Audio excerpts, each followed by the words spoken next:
Breaking news न बुलेटिनची सुरुवात आपण करणार आहोत। बातमी बेळगावातली आहे। बेळगावात मराठी भाषकांच्या बैठकीमध्ये राडा झालेला आहे। बेळगाव आणि सीमा भागातल्या निवडणुकांच्या पार्श्वभूमीवर ही बैठक बोलावण्यात आलेली होती आणि या बैठकीमध्ये दोन गटांदरम्यान वादाची ठिणगी पडली आहे।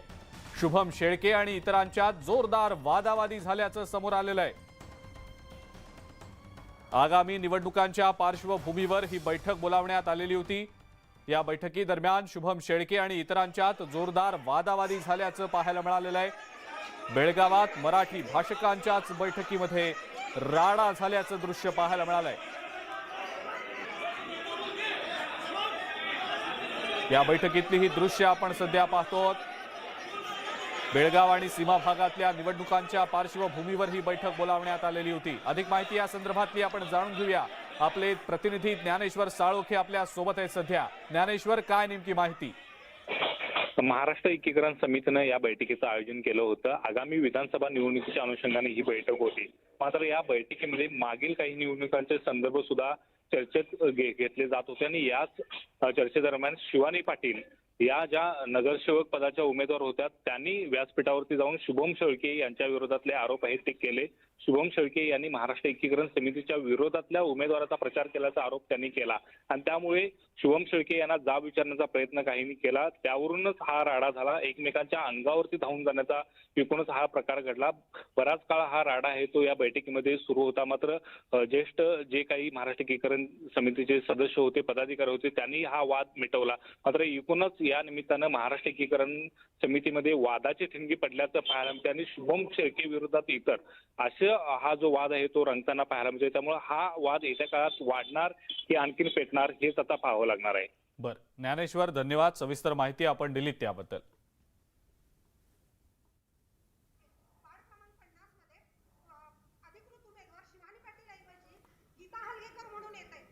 बेळगावात मराठी भाषकांमध्येच राडा झाल्याचं पाहायला मिळालेलं आहे।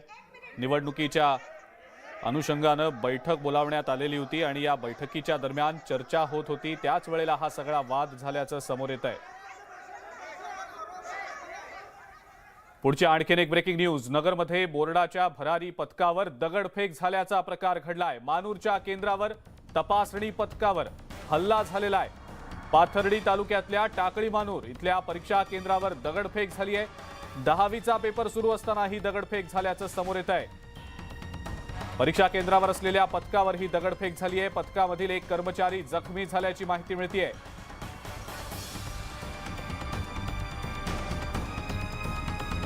अधिक माहिती या संदर्भातली आपण जाणून घेणार आहोत। साहेबराव कोकणे आपले प्रतिनिधी आपल्या सोबत आहेत सध्या।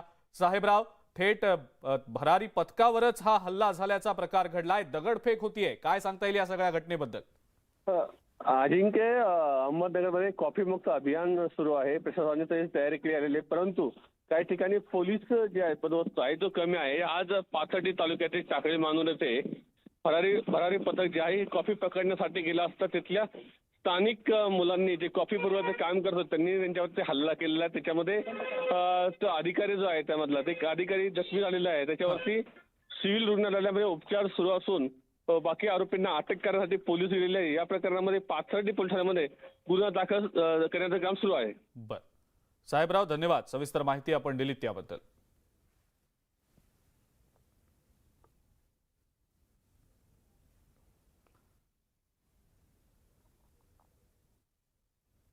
शीतल म्हात्रे व्हायरल व्हिडिओ प्रकरणी आता आमदार प्रकाश सुर्वे यांनी अखेर मौन सोडलंय। व्हिडिओ व्हायरल करून विरोधकांनी महिलांचा अपमान केलाय असा आरोप सुर्वेंनी विरोधकांवर केलाय।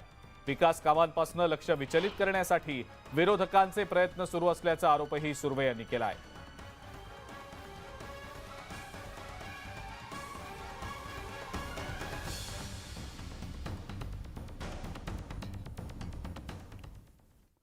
राज्याच्या सत्ता संघर्षाच्या सुनावणीमध्ये आज सुप्रीम कोर्टात राज्यपालांच्या भूमिकेबाबतचा युक्तिवाद सुरू आहे। अतिरिक्त सॉलिसिटर जनरल तुषार मेहता राज्यपालांनी घेतलेले निर्णय कसे योग्य आणि नियमाला धरून होते हे कोर्टाला पटवून देत होते। यावेळेला सरन्यायाधीश चंद्रचूड यांनी राज्यपालांच्या भूमिकेबाबत एक महत्त्वपूर्ण वक्तव्य केलंय। राज्यपालांनी आपल्या मर्यादेत राहून काम करणं गरजेचं आहे। सरकार पाडण्यात राज्यपालांनी मदत करू नये, यापासून राज्यपालांनी दूर राहिलं पाहिजे, अशी अत्यंत महत्त्वाची टिप्पणी सरन्यायाधीशांनी केली आहे। आपल्या नेत्याची भूमिका पटत नव्हती तर आमदारांकडे उपाय होता। आपला नेता पक्षाची नीती बाळगत नाही असं सांगून ते मतदान घेऊ शकले असते, पण यात राज्यपाल तुम्ही आता बहुमत सिद्ध करू शकता का, असं कसं काय म्हणू शकतात? राज्यपालांनी एखादं सरकार पाडण्यात कधीच मदत करू नये, हे आपल्या लोकशाहीसाठी खूप गंभीर आहे, असं निरीक्षण सरन्यायाधीशांनी नोंदवलंय।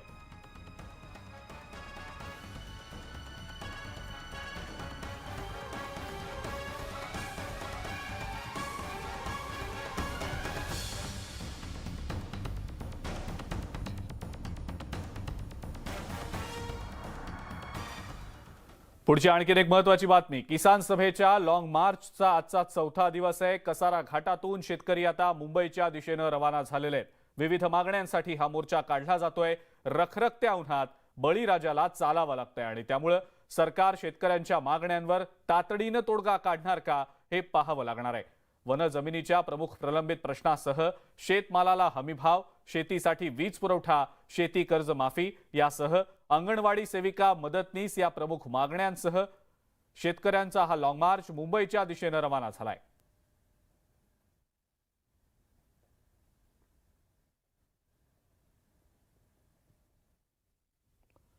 आणि यानंतर आणखीन एक ब्रेकिंग न्यूज आपल्यापर्यंत येते, ती बघूया। सरकार शेतकऱ्यांची चर्चा करणार असल्याचं समजतंय। मंत्री दादा भुसे आणि अतुल सावे हे शेतकऱ्यांची चर्चा करणार असल्याची माहिती मिळतेय। सरकारकडून आता हे एक सकारात्मक पाऊल उचललं गेलंय असं म्हणायला हरकत नाही, कारण सरकारकडून आता दादा भुसे आणि अतुल सावे हे दोन मंत्री शेतकऱ्यांची चर्चा करणार असल्याची माहिती मिळतेय। या चर्चेतून काही सकारात्मक तोडगा निघतो का, हे देखील पाहणं महत्त्वाचं ठरणार आहे। आणि याच संदर्भात आपण प्रतिक्रिया जाणून घेणार आहोत। आपल्या सोबत सध्या अजित नवले देखील आहेत फोन लाईनवरनं। नवले साहेब, आपलं स्वागत न्यूज 18 लोकमत मध्ये। मंत्री दादा भुसे आणि अतुल सावे आता शेतकऱ्यांशी, प्रतिनिधींशी चर्चा करणार आहेत, काय नेमकी भूमिका असेल आता? मोर्चाला मंत्री महोदय सामोरे येत असतील तर त्याचं नक्कीच स्वागत आहे। त्यांनी यावं। यापूर्वी सुद्धा दादा भुसे साहेबांबरोबर आम्ही चर्चा केलेली होती आणि ह्या मागण्या सगळ्या त्यांना सांगितलेल्या होत्या। ते परत येत आहेत आणि त्यांच्या बरोबर अतुल सावे जे आहेत ते समजून घेणार असतील आणि काही तोडगा काढण्यासाठी, शेतकऱ्यांच्या मागण्या मान्य करण्यासाठी काही त्याचा उपयोग होणार असेल तर जरूर ती एक चांगली बाब आहे। कुणाला भेटावं, कुणाला चर्चा करावी यापेक्षा शेतकऱ्यांच्या मागण्यांचं काय होणार हा तुमच्या आमच्या सर्वांच्या काळजीचा मुद्दा आहे। त्यांनी यावं किंवा आम्ही जावं यापेक्षाही प्रश्न सुटावेत आणि शेतकरी बापाचं, आईचं जगणं हे सुकर व्हावं यासाठी सर्वांनी प्रयत्न करण्याची आवश्यकता आहे। आई बापाचं जीवन सुकर व्हावं यासाठी जे काही सर्व सहकार्य लागेल ते नक्कीच आमच्या संघटनेच्या वतीने केलं जाईल। हो, पण नवले साहेब, सरकारकडून कुठेतरी उशीर होतोय असं वाटतंय का? 4 दिवस आता उलटून गेलेले आहेत, चौथा दिवस आहे आजचा या लॉंग मार्चचा। कुठेतरी आधीच ही पावलं उचलली असती तर कदाचित आणखी लवकर हे प्रश्न सुटू शकले असते असं वाटतं? नक्कीच। खरं तर लॉंग मार्च काढण्याची सुद्धा आवश्यकता पडू देणं हा सुद्धा एक प्रकारचा उशीरच आहे, कारण किसान सभेच्या वतीनं सातत्यानं अनेक प्रश्नांच्या बद्दलची निवेदनं विविध मंत्र्यांना हे नवं सरकार आल्यानंतर सुद्धा देण्यात आलेली होती। दुग्ध विकास मंत्र्यांना, सहकार मंत्र्यांना, आदिवासी विकास मंत्र्यांना निवेदनं देण्यात आली होती। नंदुरबारला तर आदिवासी विकास मंत्र्यांच्या उदय नारकर, आमचे आमदार विनोद निकोले या सर्वांच्या नेतृत्वाखाली मोर्चा झालेला होता, तरी सुद्धा कोणत्याही प्रकारची चर्चा ही सरकारच्या वतीनं करण्यात आलेली नव्हती। त्यामुळे मोर्चा काढण्याची वेळ येऊ न देणं हे खरं तर शासनाचं यश आपल्याला म्हणता आलं असतं, मात्र ती यशाची पायरी गाठणं हे एक प्रकारे सरकारने त्यांची ती संधी दवडलेली आहे आणि उशीर करत एक आम्ही कसे शेतकऱ्यांच्या प्रश्नाला दुय्यम लेखतोय अशाच प्रकारचा संदेश दिलेला आहे। ठीक आहे नवले साहेब, खूप खूप धन्यवाद। आपण न्यूज 18 लोकमतची बोललात, प्रतिक्रिया दिलीत त्याबद्दल।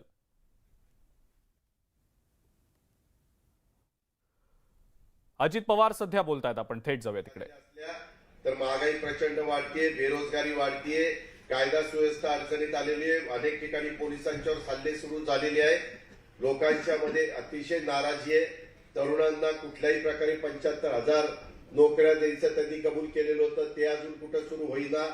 त्याच्यामध्ये आता नवीन मुद्दा पुढे आलेला आहे, ते पेन्शनचं, जुनी पेन्शन योजना, तोही मुद्दा कामगार आणि अधिकाऱ्यांच्या दृष्टीने महत्वाचा आहे.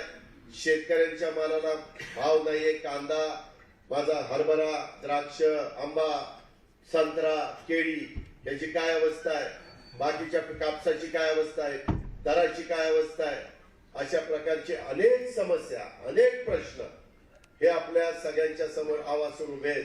आणि याच्यातनं एक महाविकास आघाडी बळकट करण्याचं काम, त्याच्यातून एक तरुणांच्या मध्ये, आपल्या सगळ्या कार्यकर्त्यांच्या मध्ये, आपल्या सहकाऱ्यांच्या मध्ये एक उत्साह द्विगुण करण्याचं काम आणि याच्यातनं आपल्यामध्ये सगळ्यांच्यात एकोपा निर्माण करण्याचं काम, ह्या खरी याच्या पाठीमागची कल्पना आहे.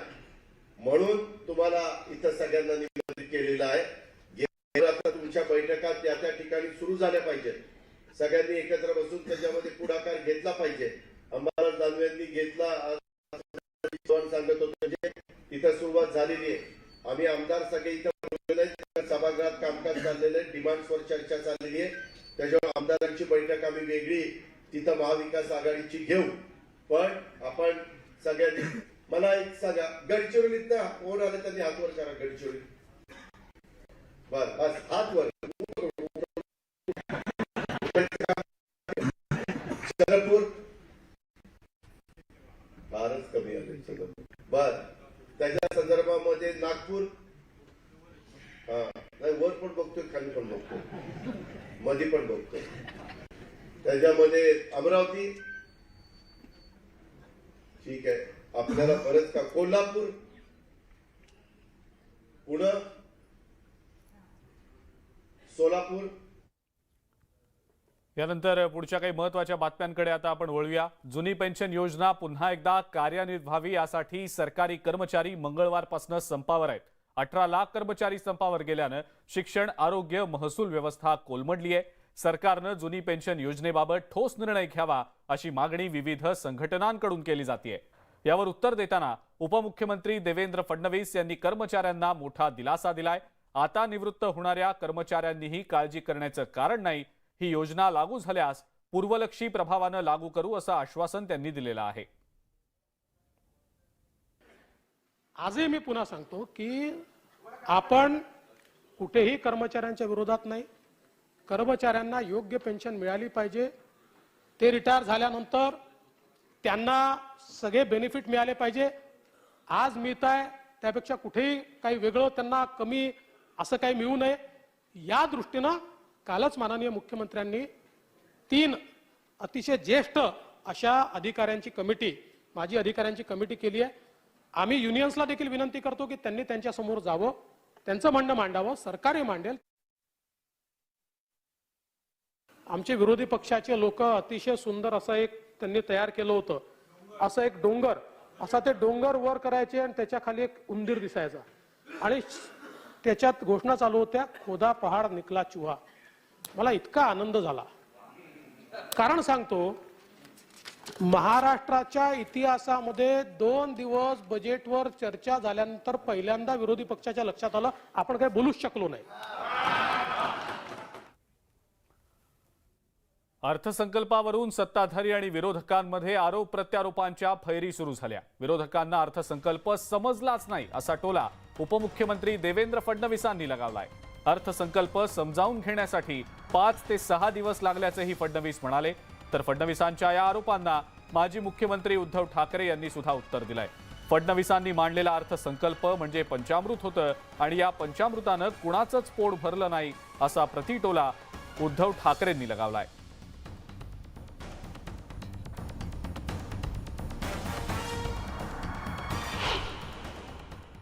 जो एक अर्थसंकल्प जाहीर केला गेला त्याला एक गोड नाव दिलं, पंचामृत. आता पंचामृत म्हटल्यानंतर पूजेला हातावरती पळीतनं टेकवतात, म्हणजे धड कोणाचं पोटच भरलं जात नाही त्याच्यामध्ये. पंचामृत ह्या शब्दाचा अर्थच लोकांनी लक्षात घेतला पाहिजे की कोणालाही आम्ही पोटभर देणार नाही, तुमच्या हातात पडेल तेवढं हे करा आणि नंतर डोक्यावरनं हात फिरवा. नशीब स्वतःच्या डोक्यावरनं हात फिरवत आहेत आणि लोकांच्याही डोक्यावरनं हात फिरवत आहेत. विधानसभेमध्ये मंत्र्यांच्या गैरहजेरीवरून विरोधी पक्षनेते अजित पवार यांनी संताप व्यक्त केलाय. मंत्री सभागृहात नसल्यामुळे 7 लक्षवेधी पुढे ढकलण्याची नामुष्की ओढवली। हे अतिशय गलिच्छ कामकाज सुरू असून कुणालाही विधिमंडळाच्या कामकाजात रस नसल्याचं अजित पवार यांनी म्हटलंय। तर अजित पवारांनी उपस्थित केलेली बाब अतिशय गंभीर असून आम्ही मंत्र्यांना समज देऊ असं आश्वासन उपमुख्यमंत्री देवेंद्र फडणवीस यांनी दिलेलं आहे।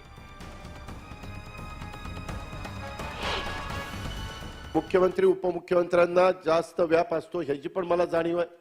त्याच्यामुळे ते नसले तरी संसदीय कामकाज मंत्री तरी किमान सकाळी 9:30ला येऊन बसलं पाहिजे। अध्यक्ष महोदय, कधी देवेंद्रजी माझा चंद्रकांत पाटलांच्यावर आरोप नाही, परंतु त्यांनी जर जबाबदारी घेतली तरी येऊन बसा ना बाबा। आज सभागृहामध्ये एक फक्त मला वाटतं मंगलप्रसाद लोढांची लक्षवेधी झाली, 6 मंत्री गैरहजर। अध्यक्ष महोदय, यांना जनाची नाही मनाची काही वाटत नाही का? आम्हालाही वाईट वाटतं की अशा प्रकारचे शब्द वापरायला। विरोधी पक्षनेत्यांनी जी बाब उपस्थित केली आहे ती गंभीरच आहे आणि त्याचं मी बिलकुल समर्थन करणार नाही। उलट आज जे काही सभागृहात प्रकार घडला त्याबद्दल मी दिलगिरीच व्यक्त करतो। माझी आपल्याला विनंती आहे की आम्ही जरूर मंत्र्यांना समज देऊ, त्यांनी उपस्थित राहिलंच पाहिजे। आणि आपल्यालाही विनंती आहे की समजा एखाद्या दिवशी उशिरापर्यंत चालत असेल तरी देखील आपण असुधारित प्रत ऑर्डर ऑफ द डेची ही जर पाठवून दिली तर किमान ज्या सकाळच्या लक्षवेधी असतील त्याचं ब्रीफिंग घेता येईल। विधानसभेमध्ये लक्षवेधी सत्रात संबंधित खात्याचे मंत्री गैरहजर राहिल्यानं विरोधक चांगलेच आक्रमक झाले होते। अजित पवारांनंतर आता रोहित पवारांनी सुद्धा सरकारवर निशाणा साधला।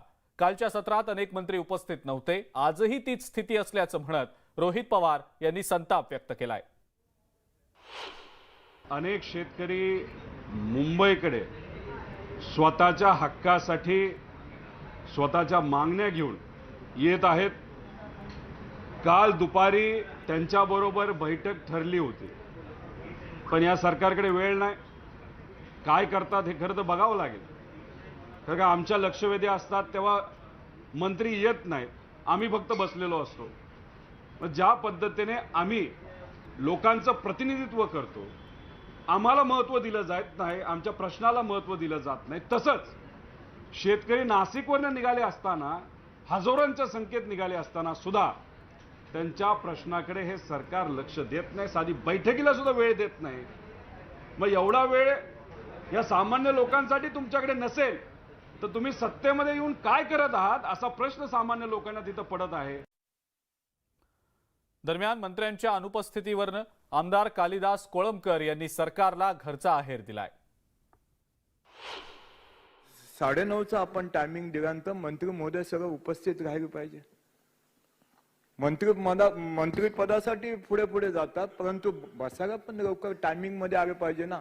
तुम्ही आदेश द्या ना, तुम्हाला तो अनुभव आहे किती त्रास होतोय ते, तर त्या पद्धतीने तुम्ही मेहरबानी करून सर्व मंत्र्यांना तुमच्या भाषेत तुम्ही सांगा काही गोष्टी।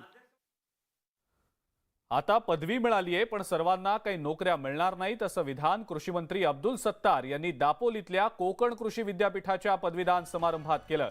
पण यानंतर या विधानामुळे काय गोंधळ झाला हे लक्षात आल्यानंतर सत्तार यांनी सारवासारव देखील केलेली आहे। तुम्हा पदवीधारकांना राज्य सरकार 75,000 नोकर भरती करतंय, त्यामध्ये नक्की नोकरी मिळेल असं म्हणत आधी झालेली चूक सुधारण्याचा त्यांनी प्रयत्न केला। यावेळेला उपस्थित विद्यार्थ्यांमध्ये एकच हशा पिकला होता।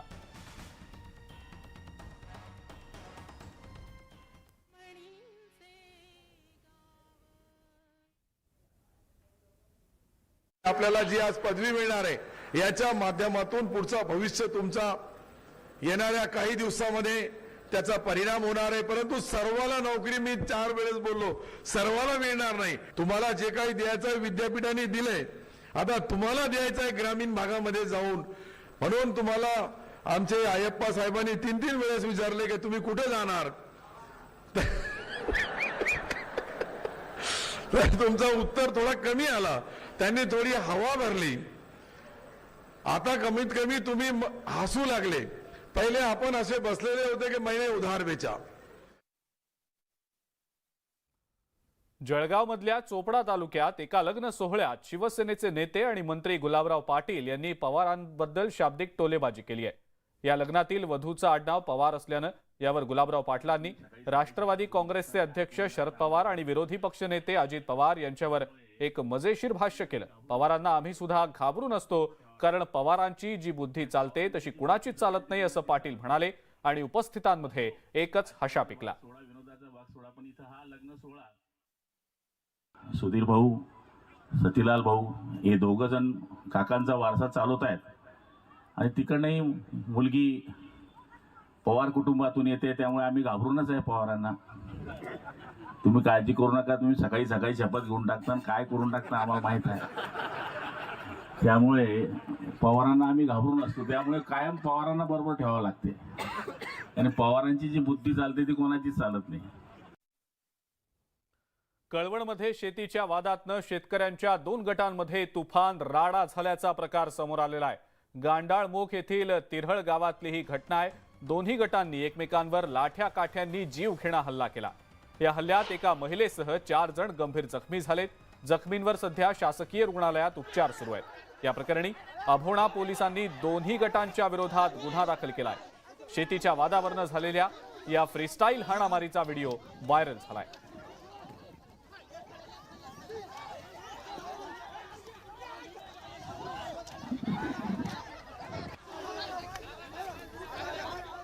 ब्रेकनंतर आपल्या सगळ्यांचं पुन्हा एकदा स्वागत. पुढची आणखीन एक महत्त्वाची बातमी ती म्हणजे महाराष्ट्र सरकारनं बेळगाव सीमा भागातल्या नागरिकांना आरोग्य विमा कवच देण्याची घोषणा केल्यानं कानडी मुख्यमंत्री बसवराज बोम्मई पुन्हा खवळले. पंढरपूरची वारी आणि तुळजापूरची यात्रा करणाऱ्या कन्नड नागरिकांना अनुदान देण्याची घोषणा बोम्मईंनी केली आहे. महाराष्ट्र सरकारनं जाहीर केलेल्या आरोग्य योजनेत सीमा भागातले लोक सहभागी होणार नाहीत याची खबरदारी घेणार असल्याचंही बोम्मई यांनी सांगितलं.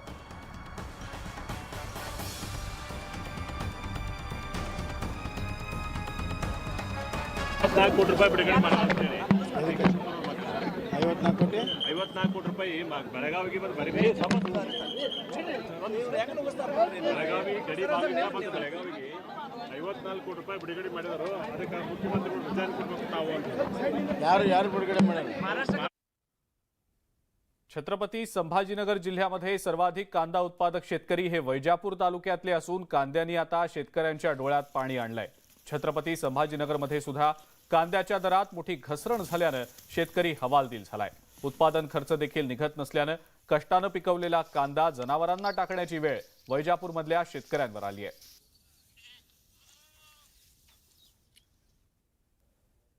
एवढं पीक करून मेंढर सोडून गेलो ना हो तिकडे, ते ना आमच्या कांद्याला भाव न दिला धनगर असल्यामुळे. सारे कांदे तसेच गेले. लोकांचे पैसे कशावर द्यायचे आता? याजाचे पैसे आणि हे जर कशावर द्यायचे लोकांचे? हो, सारे पैसे गेले ना आमचे. आता पैसे द्यायला नाही यायला काय करायचे कांद्याला? आता सारे मेंढ्याला चारून टाकतो. खाऊ द्या, मुख्य चित्रबाना खाल्ल्यानं काय होतं मग? वाशीमधल्या एपीएमसी बाजारात लाल कांद्यासह पांढरा कांदा देखील दाखल होतोय. आरोग्यासाठी गुणकारी ठरणाऱ्या पांढऱ्या कांद्याला उन्हाळ्यात विशेष मागणी असते, परंतु यंदा अवकाळी पावसानं कांद्याच्या हंगामाला विलंब होत असून दरातही मोठी घसरण झाली आहे. गेल्या वर्षी पांढऱ्या कांद्याला प्रति किलो 23 ते 25 रुपयांचा दर मिळत होता. यंदा मात्र हाच कांदा 10 ते 15 रुपयांनाच मिळतोय.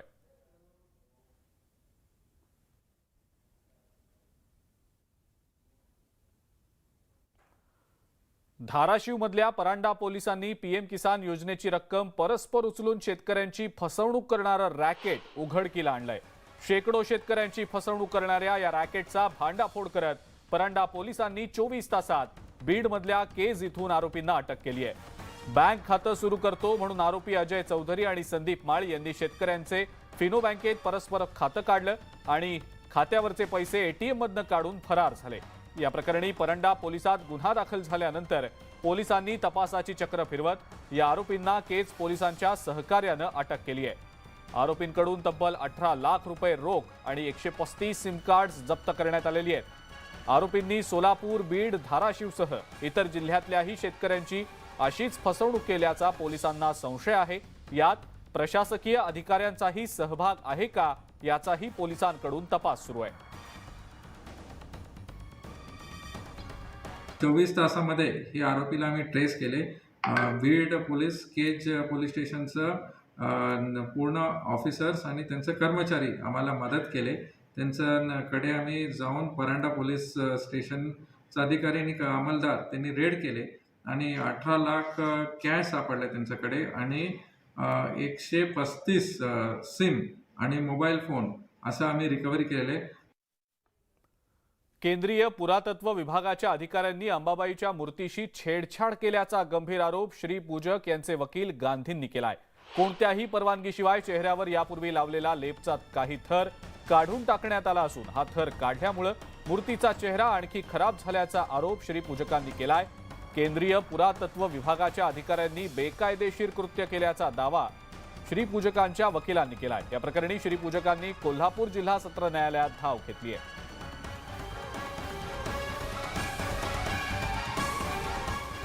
दरम्यान कोल्हापुरातील अंबाबाईची मूर्ती सुस्थितीत असून काळजी करण्याचं कारण नसल्याचा निर्वाळा केंद्रीय पुरातत्व विभागानं दिलेला आहे. जिल्हाधिकारी राहुल रेखावार यांनी ही माहिती दिली आहे. अंबाबाई मूर्तीवरील वज्रलेपानंतरही मूर्तीची झीज आणि इजा होत असल्यानं वाद निर्माण झाला. या पार्श्वभूमीवर मूर्तीची स्थिती तपासण्याची मागणी जिल्हाधिकाऱ्यांनी पुरातत्व विभागाकडे केलेली होती. त्यानंतर पुरातत्व विभागाच्या अधिकाऱ्यांनी तासभर पाहणी करून जिल्हाधिकाऱ्यांना याची माहिती दिली आहे.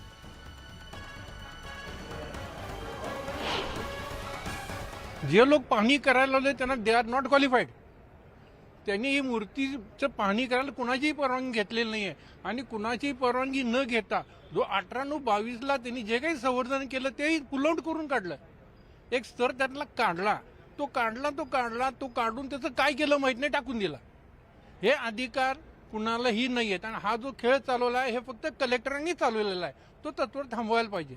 त्याच्याकरता मी आता असा दावा केला आहे की जे काही संवर्धन करायचं आहे ते कशा प्रकारे करायचं हे पहिल्यांदा कोर्टाला कळवून मग करावं, त्याबाबत आमचा अर्ज दाखल आहे.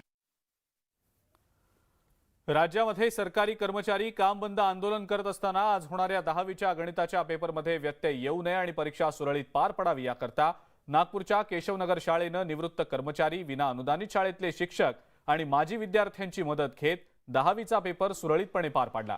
जुन्या पेन्शनच्या मागणीला घेऊन राज्यातील शासकीय आणि निमशासकीय कर्मचारी आंदोलन करतायत. त्यांच्या आंदोलनात शिक्षक देखील सहभागी झालेत.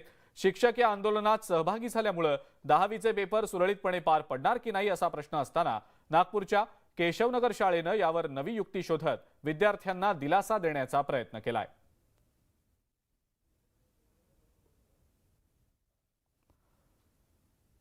दहावीचा पेपर सुरळीतपणे पार पडावा यासाठी नागपूरच्या केशवनगर शाळेनं एक चांगली युक्ती शोधून काढली. निवृत्त कर्मचारी आणि माजी विद्यार्थ्यांना शाळेच्या व्यवस्थापनानं या परीक्षा सुरळीतपणे पार पाडल्या जाव्यात यासाठी पाचारण केलेलं होतं.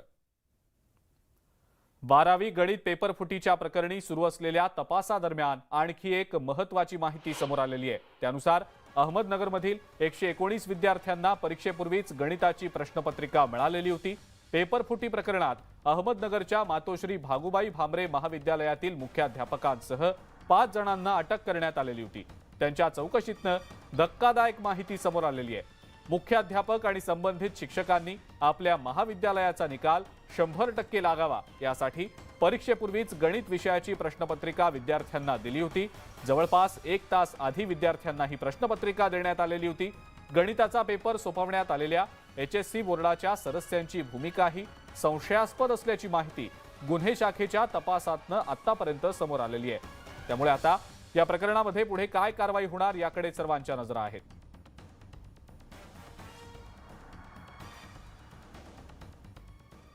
बारावी पेपर फुटी प्रकरणातला मास्टरमाइंड पोलिसांना सापडलाय. गणिताचा पेपर सोशल मीडियावर व्हायरल झाल्यानं खळबळ माजली होती. या प्रकरणी पोलिसांनी लोणार तालुक्यातनं एका शिक्षकाला अटक केली आहे. अखिल मुनाफ असं या शिक्षकाचं नाव आहे.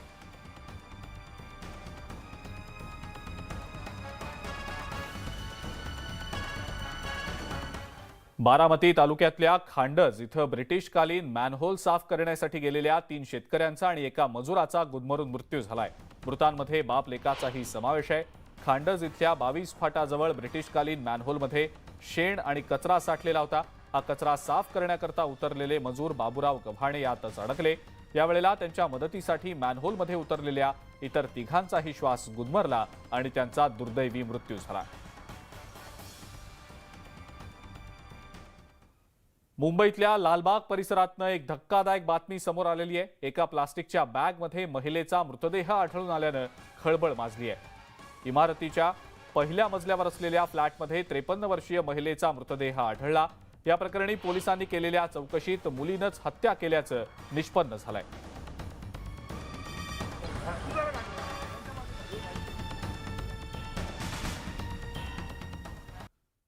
ब्रेकनंतर आपल्या सगळ्यांचं पुन्हा एकदा स्वागत. संपूर्ण देशभरामध्ये धास्ती निर्माण केलेल्या H3N2 या व्हायरसची आता नगर जिल्ह्यात एंट्री झालेली आहे. H3N2 या व्हायरसचा महाराष्ट्रातला पहिला आणि देशातील तिसरा मृत्यू नगरमध्ये झालाय. एका खासगी वैद्यकीय महाविद्यालयात शिक्षण घेत असलेल्या 23 वर्षीय तरुणाचा या विषाणूची लागण झाल्यानं मृत्यू झालाय. त्याच्यावर नगर शहरातल्या एका मोठ्या रुग्णालयात उपचार सुरू होते. मात्र सोमवारी रात्री 10:30च्या दरम्यान त्याचा मृत्यू झालाय. गेल्या आठवड्यात तो ट्रिपसाठी कोकणात गेल्याची माहिती मिळतेय. राज्याची उपराजधानी नागपुरातही H3N2 ची बाधा झाल्यामुळे 78 वर्षीय रुग्णाचा मृत्यू झालाय. या दोन मृत्यूंमुळे आरोग्य यंत्रणा हाय अलर्टवर आलेली असून मास्क सक्ती करण्यात आलेली आहे. याआधी देशात हरियाणा आणि कर्नाटकमध्ये H3N2 व्हायरसचे 2 बळी गेलेले होते.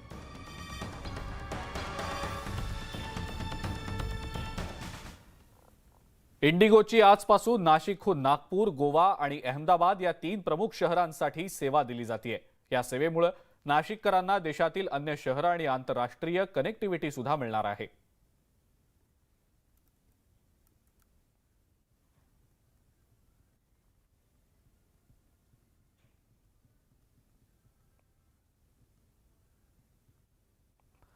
संपूर्ण राज्यभरात तापमानात वाढ झाल्याचं दिसतंय आणि माणसांप्रमाणे प्राण्यांना सुद्धा उन्हाची झळ बसतीये.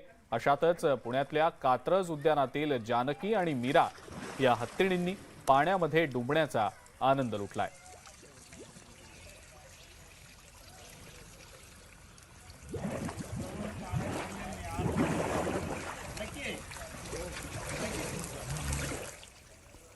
आणि या सगळ्या महत्त्वाच्या घडामोडींसोबतच महाराष्ट्र अनलिमिटेडमध्ये आज वेळ झाली आहे इथंच थांबण्याची. ताज्या बातम्या आणि अपडेट्ससाठी बघत राहा फक्त न्यूज 18 लोकमत.